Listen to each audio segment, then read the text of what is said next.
J'ai le plaisir de te retrouver aujourd'hui pour une vidéo sur le couple, Oui, son fonctionnement et les évolutions en cours. oui, tout à fait. Je te remercie en plus, je trouve que c'est un sujet assez passionnant sur la construction du couple, dans ce qu'on appelle aussi le schéma actuel, entre guillemets, et puis dans comment on essaye d'aller vers une nouvelle façon de construire le couple. Surtout que c'est un sujet, je pense que qui n'est pas évident à aborder, et Qui reste souvent épineux, hein. oui, on se sent parfois seul en plus, et Ouais. vraiment la difficulté. Alors peut-être que la première question, ça serait qu'est-ce qui fait qu'on entre dans une relation amoureuse et comment on y entre? Alors comment? Déjà, il faut rencontrer quelqu'un, entre guillemets. Ah oui, tu vois que c'est le point de départ. Moi, je pense que c'est le point de départ. Hein. Je pense qu'à un moment, on essaye de séduire, on Ouais. essaye de se mettre avec quelqu'un. Et qu'est-ce qui fait qu'à un moment donné, alors on va entrer dans une relation amoureuse? Comment ça va se dérouler? Tu sais, c'est ça la question. Alors, comment ça va se dérouler? Est-ce qu'on ne cherche pas déjà un partenaire, peut-être un partenaire sexuel aussi? Une envie de communiquer avec quelqu'un aussi, de partager les choses? Ouais. Parce que justement, on se sent un petit peu en solitude. Des fois, il y a aussi le désir de reproduction, j'ai envie de dire. Alors, je pense qu'il y a tout ça qui joue. Moi, mon point de vue, c'est qu'à un moment donné, on va trouver une longueur d'onde commune Mhm. avec une personne. Ouais. Et que cette longueur d'onde commune, ce taux vibratoire similaire, ça va être la base de la relation à venir. Et alors, est-ce que tu penses que ça fonctionne comme ça à l'heure actuelle? Je pense que c'est en pleine évolution, Ouais. que tant que dans un couple, on a cette longueur d'onde commune, ça fonctionne bien. C'est quand ça commence à diverger que là, ça pose problème. Alors justement, qu'est-ce qui va faire ces différences qu'il y a, j'ai envie de dire, dans une relation qui va être stable, qui va être dans l'amour, etc., avec aussi, j'ai envie de dire, cette ancienne façon de voir le couple, qui est très patriarcale, très hiérarchisée, très codifiée. Ouais. Comment justement Alors, on peut c'est éclater tout ça? l'ancien modèle conjugal qui est encore très présent, Mhm. qui à mon avis concerne quand même 80% de la population. Comment il fonctionne cet ancien modèle? Moi j'ai envie de dire, pour être très schématique, on a un rapport très dominant encore de l'homme au sein de notre société et même, j'ai envie de dire, au sein du foyer, Oui, très avec, clairement. avec un rapport aussi sur même la façon dont est géré le couple, Oui. avec l'homme qui va à l'extérieur pour le travail, même pour les sorties, etc. Et puis de l'autre côté, la femme qui est dans la gérance, dans la gestion du foyer, de sa vie, et en même temps, éventuellement, des enfants quand il y en a, etc. 20 siècles de conditionnement judéo-chrétien qui ont abouti à ça. Et j'ai l'impression que c'est très difficile de sortir de ça, encore aujourd'hui. Alors, qu'est-ce qui fait que c'est si difficile que ça?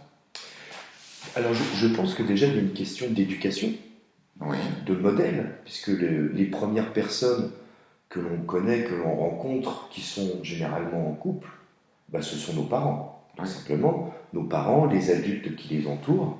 Et puis après, il y a aussi tout le cheminement des lectures, des films, du conditionnement société, ce qu'on appelle des fois la conscience collective qui nous amène ces modèles-là, qu'on retrouve aussi d'ailleurs même dans les publicités. On a quand même encore des visions très sexuelles, très... Avec comme valeur derrière tout ça, d'abord la consommation oui. de sexualité et de relations amoureuses, le désir de possession de l'autre, c'est quand même très présent, moi je trouve. Et puis aussi peut-être la convoitise. Tout à fait. Et puis beaucoup de sentiments négatifs au final. Oui, Après, la question est de savoir finalement, c'est pourquoi on se met en couple. Qu'est-ce qui fait qu'on se met en couple? Ou pourquoi on est amoureux et qu'est-ce qui fait quand on est amoureux? je pense que dans l'ancien modèle conjugal, on va chercher chez l'autre la part manquante en soi. Hmm. C'est-à-dire, j'ai du mal à m'aimer, du coup l'autre va venir C'est combler ça. ce qui me manque. Mais du coup, ça ne peut pas fonctionner très longtemps. Parce que nos besoins, nos désirs sont en perpétuelle évolution. Et donc, si l'autre peut venir à un moment donné combler nos besoins, à l'instant d'après, ils ne seront plus les mêmes, donc ça ne fonctionnera plus. Et comme ça bouge des deux côtés, Du coup, ça va créer des déséquilibres. voilà, c'est ça. Qu'est-ce qui fait qu'on marche comme ça? C'est peut-être aussi qu'on a des névroses, des fuites, des faux semblants ou des choses qu'on n'ose pas peut-être aussi aller chercher en nous d'abord. Oui, Peut-être qu'il y a un travail sur soi à faire. exactement, un travail de développement personnel, hein, pour construire son unité intérieure, Mm. apprendre à repérer ses failles, développer la confiance en soi. Et après, simplement, on peut avoir confiance en l'autre et confiance dans la relation à l'autre. Alors justement, tu me le dis, j'aime bien cette formule que tu utilises mathématique. Il y a dans l'ancien modèle, en fait, que tu dis que dans le couple, il y a les deux personnes. Donc plus un, ça fait. 1 plus 1, dans le meilleur des cas, dans l'ancien modèle, ça fait 1. Donc on est dans un amour fusionnel. Et on sait tous que l'amour fusionnel n'est pas viable à long terme, hein, que très vite ça dégénère et ça fait très très mal ensuite. Hein. Mm. Et dans le pire des cas, ça fait 2, c'est-à-dire que là on est plus sur de la colocation. Mm. Et il y a aussi beaucoup de couples qui fonctionnent comme ça, Tout à fait. où il n'y a pas beaucoup de partage au final, hein, et pas beaucoup de respect de l'autre. Oui, c'est ça, parce qu'il y a d'un côté, et en même temps, on est dans une forme aussi de notre société très individualiste, Ouais. où on se met ensemble, mais en même temps, on veut rester dans notre liberté à chacun. Mais du coup, ce qui est pas mal en soi. Mm. Mais le problème, c'est que du coup, on ne communique pas, on n'échange pas, on ne fait pas partager à l'autre aussi notre liberté aussi au final. La communication au sein des couples, c'est juste essentiel. Hein. Moi, je pense que globalement, on communique très mal dans nos relations de couple. Mm.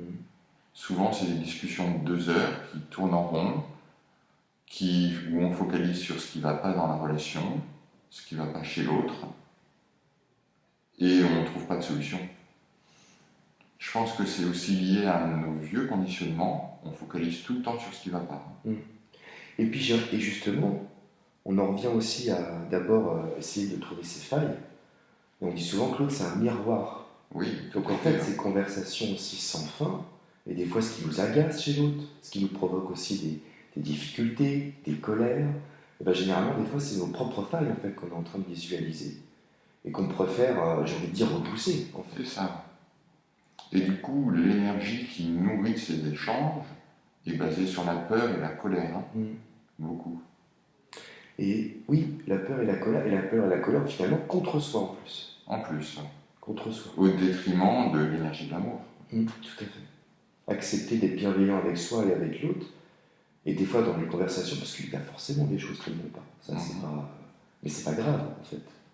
Mais c'est comment des fois, ce qui ne va pas chez l'autre, en fait finalement, c'est peut-être quelque chose qui ne va pas chez nous. Et comment je fais du coup pour m'y adapter. Du coup, l'idée, ça serait de faire évoluer la communication au sein de nos relations, hein, en privilégiant des temps courts, plutôt une demi-heure régulièrement que 2 heures une fois par semaine, en apprenant à focaliser un peu plus sur le positif, sur ce qui va dans la relation, ce qui va aujourd'hui dans la relation, en introduisant quand même un petit peu de négatif, parce qu'il faut quand même l'évoquer. Hein. Donc on ouvre une petite parenthèse, on introduit un peu de négatif, une parenthèse qu'on ferme assez rapidement, et on finit sur du positif. On finit sur comment on voudrait que ça aille encore mieux dans la relation. Qu'est-ce qu'on pourrait mettre en place pour que ça aille encore mieux. On sent d'ailleurs que quand justement on aborde le négatif, justement comme on est dans ces énergies de peur et de colère, du coup ça fait monter encore plus la colère, parce que dans notre société on a l'impression que ce qu'on fait entre guillemets c'est parfait, on a du mal des fois à la remise en question, et on prend peut-être les choses trop personnellement. C'est ça. On fera tous des erreurs, on en fait tout le temps. C'est même nécessaire. Hein. C'est en faisant des erreurs qu'on apprend aussi, hein, qu'on en tire des enseignements. Du coup, entre guillemets, les choses qui ne vont pas, c'est pas forcément mal. Et même les pointer, c'est plutôt positif, en fait. Oui, tout à fait. Pouvoir en discuter, pouvoir aller se remettre en question dans l'erreur, c'est juste essentiel. Hein.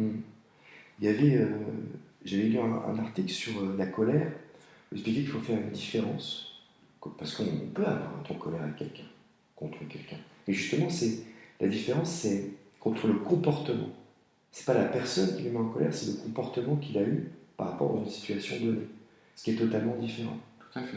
C'est que du coup, c'est pas remettre en cause l'intégralité de la personne, mais c'est juste à un moment donné un comportement qui nous a mis en colère. C'est ça.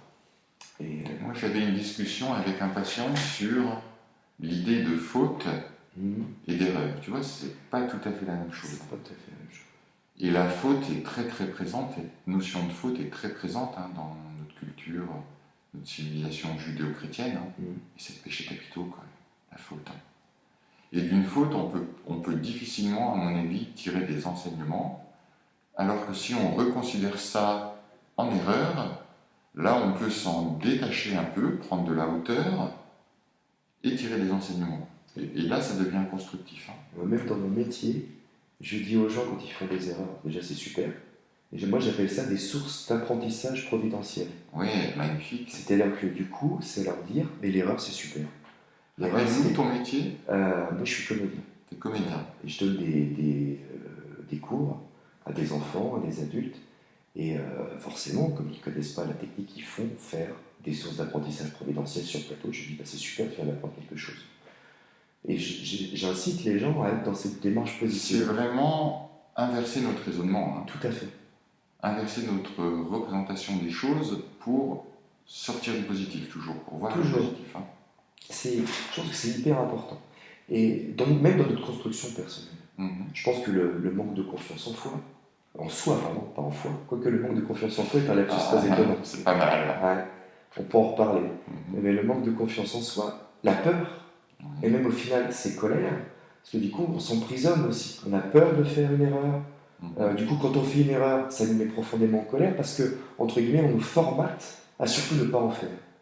Et ça, c'est avec les parents, c'est à l'école et c'est dans nos métiers. Il ne faut surtout pas faire d'erreur. Donc, dès qu'on fait une erreur, je trouve qu'on tombe dans des vibrations extrêmes, des vibrations très très fortes, très négatives. Et du coup, qu'on retrouve dans le couple. Pour en revenir à la communication au sein de la relation de couple, moi j'encourage aussi souvent mes patients à utiliser le je, la première personne du singulier, plutôt que le tu. Oui, parce que le tu désigne entre guillemets la source de la faute ou de l'erreur. C'est ça. Du coup, quand on utilise le je pense que, j'ai l'impression que, je trouve que, etc., on donne juste son point de vue. Et derrière, on peut enchaîner avec qu'est-ce que tu en penses. Oui. Et ça ouvre le dialogue. Ça ouvre le dialogue. Et puis, je pense qu'il faut aussi, comme tu disais, accepter que les choses ne sont pas des affaires personnelles. C'est ça. Les prendre trop à cœur, les réfléchir, mais avec bienveillance, avec sérénité. Ça, c'est l'un des 4 accords Toltec. Une jolie lecture qu'on pourrait conseiller aux téléspectateurs. Oui. Une valeur sûre quand même, ces 4 accords Toltec. C'est très important, je pense, dans l'équilibre. Ouais. Alors, revenons un peu au couple, si tu veux bien. Bien sûr. Ce qui est quand même très positif, là, depuis quelques années, c'est qu'il y a un nouveau modèle conjugal qui est en train d'émerger. Un modèle conjugal où, de façon un peu idéale, 1 plus 1, ça ferait 3. Un individu plus un autre individu, ça fait un individu plus une relation. C'est-à-dire tout le temps être dans le partage et l'échange et la communication avec ses partenaires. Et puis aussi aller construire son unité intérieure à l'extérieur de la relation, en s'intéressant sur les sources de bien-être, de développement personnel, sur un tas d'outils et de méthodes qui existent, et en ramenant tout ça dans la relation. Un travail sur soi. Oui. Un travail d'apprentissage. Du coup, la relation peut grandir, puisqu'on apporte des choses nouvelles en permanence, en même temps que chacun des deux aimants peut grandir. Alors, du coup, ça va développer aussi des choses qui sont, je pense, essentielles. C'est l'amour. Oui. L'amour de soi.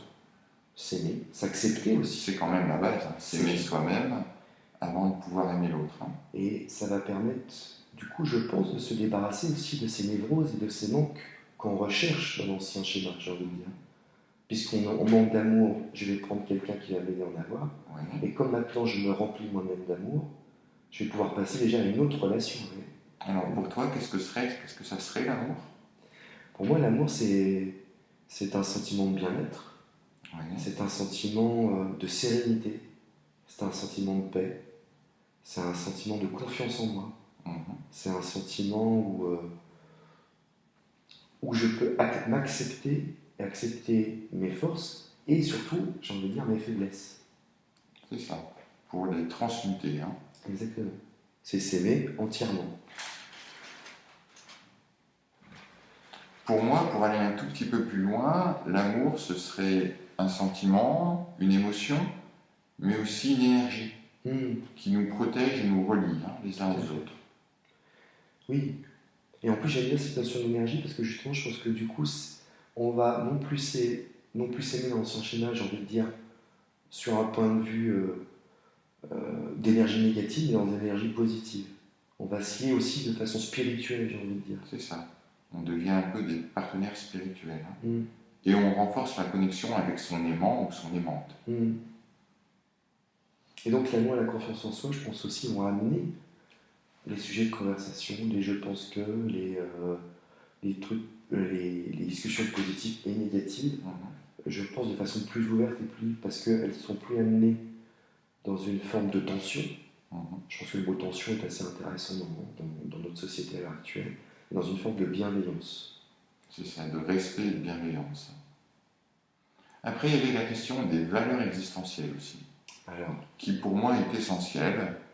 On a tous des valeurs qui gouvernent un peu nos existences, un peu comme des fils rouges, tu vois, que l'on suit tout au long de notre vie. Qui peuvent changer en même temps, des fois. Qui sont en évolution permanente, en construction permanente. Je pense que l'harmonie naît lorsque l'on parvient à mettre nos comportements en adéquation avec nos valeurs. Alors si on vient sur ce schéma 1 plus 1 égale 3 dans la relation amoureuse, chacun des deux aimants possède ses propres valeurs qu'il faut porter à sa conscience dans un premier temps, pour les développer, pour les construire. Et le dernier 1, la relation, à mon avis, est aussi porteuse de valeurs. C'est-à-dire ces nouvelles valeurs qui sont partagées. C'est ça. Qui sont en harmonie. Qui sont co-construites. Co-construites. Oui, c'est accepter les valeurs de chacun, dans le respect. Et ça veut dire c'est aussi affirmer ces valeurs, quelque part. Parce que c'est ce qu'on fait aussi par peur, par colère. J'ai peur de ne pas être aimé, j'ai peur d'être abandonné. Du coup, des fois, on a tendance à se sacrifier, ce qu'on est, à se perdre dans l'ancien schéma. C'est ça. Et là, l'idée, c'est vraiment d'inverser les choses. Se construire soi pour construire la relation à l'autre, simultanément ou dans un second temps. Et accepter de partager et ses valeurs, parce qu'en plus, c'est de l'amour aussi. Oui, exactement. Tout comme accepter et partager les valeurs de l'autre. C'est vraiment entrer dans l'être. Sortir un peu du faire pour entrer un peu plus dans l'être. Dans l'être et la bienveillance. Oui. Ces valeurs existentielles, du coup, il faut quand même considérer, parce qu'on a effectivement, comme tu disais, des valeurs semblables et différentes aussi. Est-ce que quand elles sont trop extrêmes, c'est pas possible? Il faut chercher quand même un partenaire qui partage plus ou moins de valeurs quand même, non? Je pense que dès l'instant où on trouve une longueur d'onde commune, un taux vibratoire commun, des valeurs coulent de source. Tout se fait dans la fluidité. À partir de... Et du nouveau, à partir du moment où on travaille sur soi, on s'épanouit. C'est ça, on prend soin de soi. On est à la recherche, j'ai envie de dire, du bonheur, entre guillemets, c'est pas forcément le mot que je cherche, mais à la recherche d'une sérénité, d'une paix. De la réalisation de soi. D'une harmonie. À partir du moment où on est dans ces schémas-là, dans cette construction-là, ça devient plus facile aussi. Moi, je pense qu'on entre dans la construction de la meilleure version de soi-même à ce moment-là, tu vois. C'est peut-être ça qu'il faut chercher, en fait, véritablement, quand on est avec quelqu'un. Qu'est-ce qu'elle va provoquer chez moi? Et toujours pouvoir prendre un peu de recul pour s'observer soi-même. Sans se détacher pour autant émotionnellement. C'est ça. Il ne faut pas non plus être complètement... c'est un va-et-vient, en fait, de soi à l'autre. Toujours un va-et-vient. Oui. D'ailleurs, c'est intéressant cette idée de va-et-vient parce que c'est aussi un truc qu'on trouve dans la sexualité. Tout à fait. Quand on fait l'amour, on fait des va-et-vient, on fait des bascules de bassin. Tout à fait. Charnel, mais si on déplace un tout petit peu, on passe du charnel au spirituel ou à l'énergétique, où on passe de soi à l'autre, et c'est toujours un va-et-vient. C'est vrai. Et en plus, là pour le coup, c'est non plus un va-et-vient intellectuel ou spirituel, mais c'est aussi un va-et-vient physique et corporel. Donc du coup, cette sexualité aussi, elle devient autre. C'est ça. Elle devient un partage. Dans l'ancien modèle, on serait Dans le pire des cas, la sexualité serait un objet de consommation. Hmm. Il y a quand même beaucoup de consumérisme sexuel. Ou alors de reproduction, si on revient aussi à Ou l'ancien alors, schéma. effectivement, un moyen de reproduction, et uniquement ça. Hmm. Et on a même encore des fois des gens qui sont prisonniers de ça. Ouais, Il faut continuer, les parents qui disent quand est-ce que vous me faites des petits-enfants. c'est ça. Il y a tout un tas Il y a de une choses. pression sociale Il y a très une forte. pression sociale très forte. D'abord sur le couple, et j'ai envie de dire aussi sur la femme dans l'ancien modèle. Parce que là, finalement, la sexualité de la femme est, je trouve, très brimée. On en avait déjà parlé d'ailleurs dans une autre vidéo. On a fait une jolie vidéo Ouais. sur ce sujet-là. On vous propose de retrouver parce que Exactement. justement, ça serait plus, mais c'est vrai que la femme est très brimée dans cet On ancien peut dire modèle. soumise, en fait. Oui, tout à fait. Soumise à un espèce de réceptacle, entre guillemets, et de porteuse de la reproduction C'est ça. essentielle à notre société. La femme serait soumise dans cet ancien modèle et l'homme serait enfermé Tout à fait. dans sa classe dominante, machiste. Alors bien sûr, justement, dans le nouveau modèle, c'est aussi reconsidéré, comme tu disais d'ailleurs, je trouve ça vraiment bien, non plus l'homme et la femme, mais les individus. C'est des êtres humains avant tout. Et c'est ça qui fait, je pense, une vraie différence aussi. Et du coup, la sexualité devient autre parce qu'elle est partagée. Ça n'empêche pas de faire des enfants, ça n'empêche pas d'avoir envie de construire quelque chose en couple.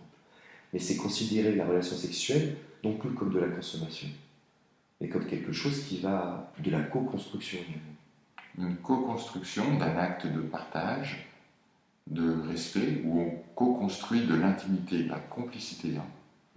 Lorsque l'on fait l'amour, c'est vraiment quand même la parenthèse où l'intimité est la plus forte. À la fois l'intimité corporelle, mais aussi l'intimité énergétique. On partage de l'énergie de façon très intime. Et très forte aussi. Très forte, très intense, bien sûr. C'est là qu'aussi on développe aussi plein d'énergie pour être aimé, pour aimer, pour se sentir en union. Tiens, on pourrait s'arrêter quelques instants sur cette dimension énergétique de la sexualité. Globalement, pour dire que les hommes seraient plus porteurs de l'énergie yang, l'énergie yang qui serait l'affirmation, la projection, qui correspondrait au niveau de l'univers à l'énergie solaire, qui serait au niveau de la planète Terre plutôt la montagne, alors que l'énergie yin, qui est plutôt portée par les femmes, qui serait plutôt une énergie lunaire, plutôt dans la réceptivité et la sensibilité. Après, tous les hommes et toutes les femmes ont en eux les deux énergies, n'empêche que globalement, les hommes sont plus yang et les femmes plus yin. Et lorsque l'on fait l'amour, si on revient à la sexualité, on partage ces deux énergies. C'est là qu'entre guillemets, on se réunifie quelque part aussi, physiquement et psychiquement. Tout à fait. Moi, j'ai une question par rapport à tout ce qu'on a vu, etc. Des couples qui sont des fois en difficulté, etc. Justement, je pense que tu dois en voir dans ta profession. Comment on fait, justement, quand on est emprisonné un petit peu dans cet ancien schéma, pour passer dans le nouveau, justement? Est-ce que des fois, il y a des couples, tu te dis, j'ai envie de dire, il faut qu'ils se séparent, entre guillemets, pour aller se reconstruire eux-mêmes, ou est-ce que c'est possible des fois si les deux sont d'accord, en fait, j'ai envie de dire, c'est peut-être ça la solution, de réussir à passer de la solution est là. La solution est là. La solution est de mettre en mouvement le modèle conjugal à deux. En le réfléchissant, en prenant conscience, on se détache déjà des vieux conditionnements et on peut tout doucement, en semant, moi j'aime bien l'image de semer des petites graines chaque jour. Et après ces graines vont pousser, et ça deviendra ce que ça deviendra, mais ça va mettre les choses en mouvement. Et peut-être des fois aussi cette notion de peut-être revenir justement sur le schéma du couple. Et porté par judéo-chrétien, justement, c'est cette notion que des fois il ne faut surtout pas se séparer. Et on reste ensemble quoi qu'il en coûte aussi. Et des fois j'ai l'impression que c'est une pression très forte. Et du coup aussi, c'est là aussi, par exemple, où on est dans les peurs, on est dans les colères, on est dans les dénis de soi, parce qu'en fait, on n'arrive pas peut-être des fois à se dire, bon, peut-être mieux se séparer pour notre bien-être commun. C'est parfois souhaitable de se séparer. C'est souhaitable à condition d'envisager la rupture de façon non traumatique, hein. Non pas comme un acte d'abandon, mais comme un acte qui permettra à chacun des deux de se construire. Donc toujours focaliser sur du positif en fait. Parce que c'est ça aussi des fois qui peut peut-être embêter ou faire que les gens restent ensemble sans forcément se considérer eux dans cette envie de s'épanouir personnellement. Exactement. À partir du moment où il n'y a plus de longueur d'onde commune, où la communication disparaît, en général, l'harmonie sexuelle fout le camp aussi. Et dans ces cas-là, moi j'invite tout le monde à se faire aider, se faire accompagner. Alors, je plaide un peu pour ma paroisse, puisque je suis sexothérapeute. N'empêche que j'ai des confrères qui bossent très bien. Et pas hésiter à faire appel à un tiers. Si c'est pas un professionnel, si c'est pas un thérapeute, ça peut être juste quelqu'un d'extérieur un peu. Pas rester seul avec ça, toujours partager. Partager, communiquer. Oui, exactement. Parce qu'il y a beaucoup de gens aussi qui nous disent que, enfin qui nous disent en général, le quotidien c'est tue le couple aussi. Ou alors on n'y arrive plus avant cette fameuse routine. Cette fameuse routine. Alors comment justement, finalement, cette routine, comment on la fait exploser, comment ça devient quelque chose on sort de cette routine en introduisant un peu de fantaisie, de créativité dans la relation. Et au niveau énergétique, en travaillant sur notre deuxième chakra, le chakra sacré. C'est le centre énergétique de la sensualité, donc aussi de la sexualité, mais aussi de la créativité. C'est une zone qui est juste en dessous du nombril et qui permet de développer notre créativité. Donc justement, qui nous permet à chaque fois de modifier le module. Et puis au-delà de ça, moi je pense qu'il y a autre chose, hein, quand même. On a toujours peur d'être ridicule. C'est fatigant. Parce que c'est pas le jugement aussi. Se détacher de soi-même, c'est ça. Se détacher du jugement. Se laisser un peu aller, quoi. Suivre son intuition. Être instinctif. Voilà. Retrouver son désir instinctif. Se faire... Mais alors, du coup, on en revient après toujours la même chose. S'aimer, se faire confiance. Tout est un, en fait. Tout est un. Oui. C'est-à-dire que à partir du moment où vous allez réussir à construire, j'ai envie de dire, un terreau positif, vous allez pouvoir construire des choses positives. C'est ça. Je pense vraiment que la clé du truc, c'est de monter en vibration. Quand on commence soi à monter en vibration, on ne va plus aller chercher les mêmes choses dans la relation à l'autre, l'autre quel qu'il soit, y compris dans la relation amoureuse.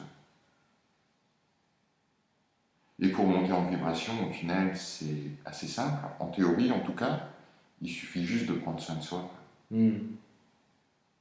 Prendre le temps de soi. Ouais. De se découvrir. C'est ça. Sans peur. Je te propose peut-être pour conclure un petit exercice de sophrologie. Très bien. Pour vous proposer, vous amener à contacter la vibration de l'amour. Dans un premier temps, vous allez simplement vous installer confortablement, comme moi, sur une chaise ou dans un fauteuil. Prenez conscience de cet environnement que vous connaissez bien, cette pièce, la disposition des meubles, l'éclairage, la température, les parfums, les odeurs.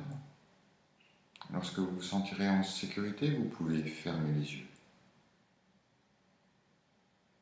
Prenez conscience de cette posture assise, de vos points d'appui au sol et sur la chaise, la façon dont votre corps est posé, placé sur la chaise. Conscience également de votre respiration fluide, régulière. Vous allez porter toute votre attention sur votre tête en commençant par le sommet du crâne, le cuir chevelu, le front,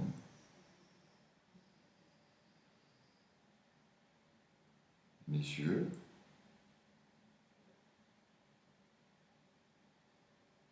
le nez,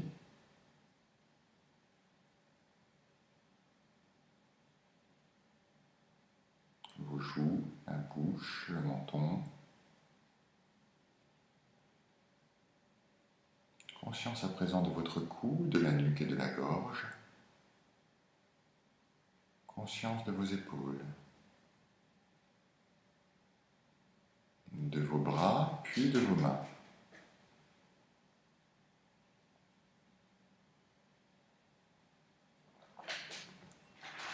À présent, vous allez porter votre attention sur votre torse,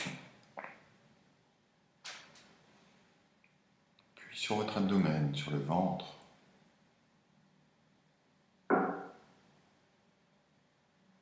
Conscience du dos à présent, depuis la nuque jusqu'en bas du dos.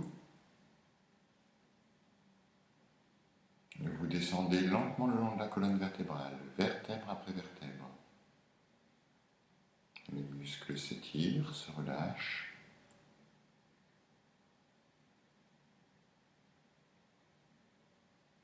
Conscience de votre bassin, les muscles fessiers, les hanches,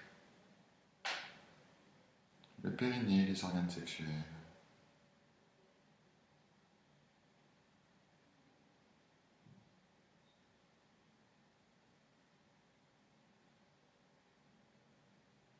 Conscience de vos cuisses, de vos jambes et de vos pieds posés sur le sol. Conscience de la globalité de votre corps dans cette posture assise. Présence à vous-même.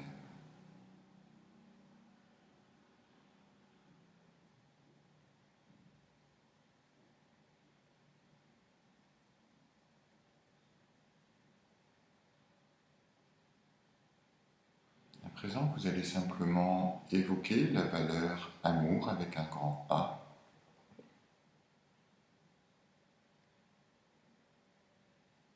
Vous évoquez cette valeur. Et à chaque respiration, vous allez l'activer, la renforcer un peu plus. Comme si vous lui donniez corps. Comme si vous la rendiez un peu plus présente à vous-même.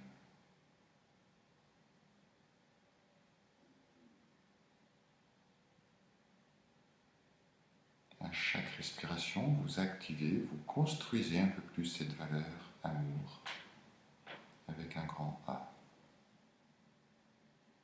Vous vous laissez envahir par l'énergie de l'amour.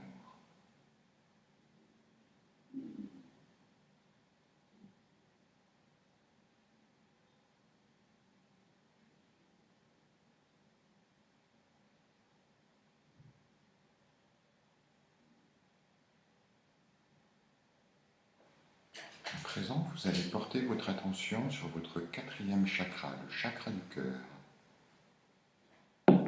C'est une zone située au milieu de la cage thoracique. Vous portez votre attention sur cette zone. À chaque respiration, vous activez un peu plus votre concentration sur cette zone.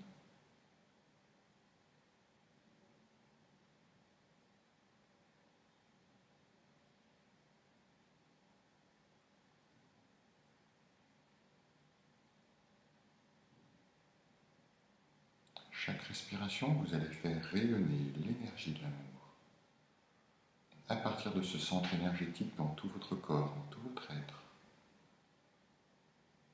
comme une douce vague de chaleur qui vous envahit.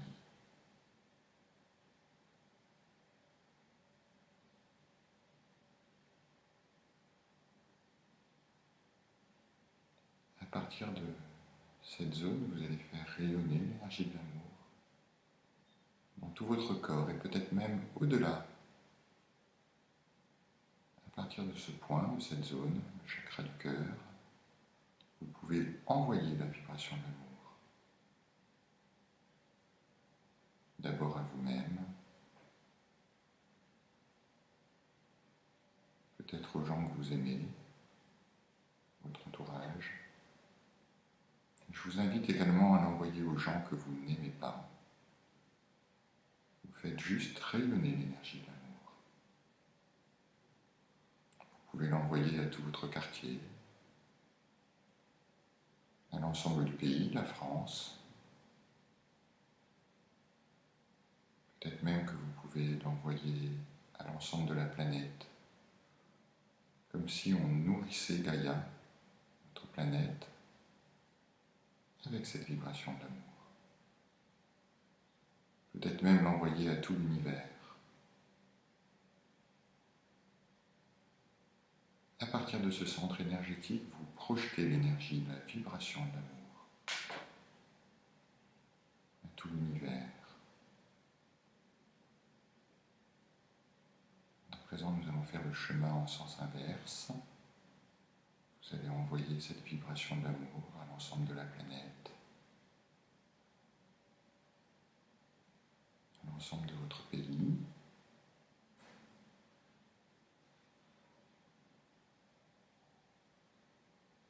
Vous allez la projeter à l'ensemble de votre entourage, des gens que vous aimez, mais aussi ceux que vous n'aimez pas.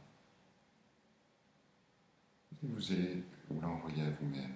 Vous allez vous nourrir de cette vibration d'amour.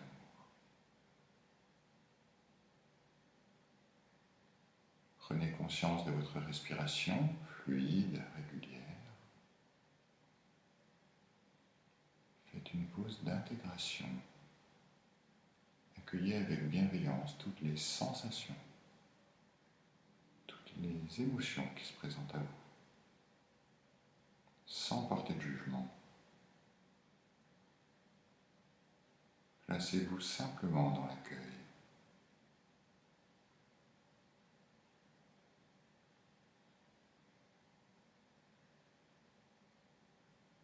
Présence à vous-même, présence au monde,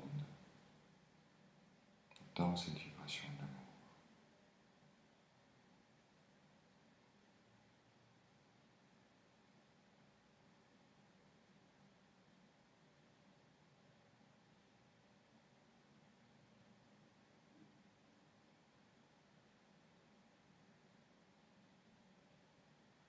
Je vous propose à présent simplement de vous faire un souhait pour le mois à venir.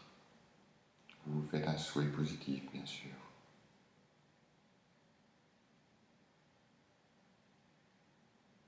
À chaque respiration, vous allez activer, renforcer un peu plus ce souhait.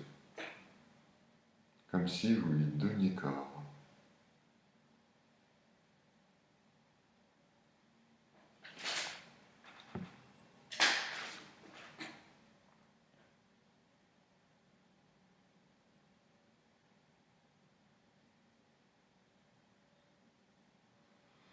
Vous allez prendre 3 inspirations plus amples et revenir à un niveau de conscience ordinaire, à un niveau de veille. Vous pouvez bouger les doigts, les mains, les pieds et ouvrir les yeux quand vous le désirez, quand vous serez sûr d'être ici avec moi dans cette pièce, devant cette vidéo.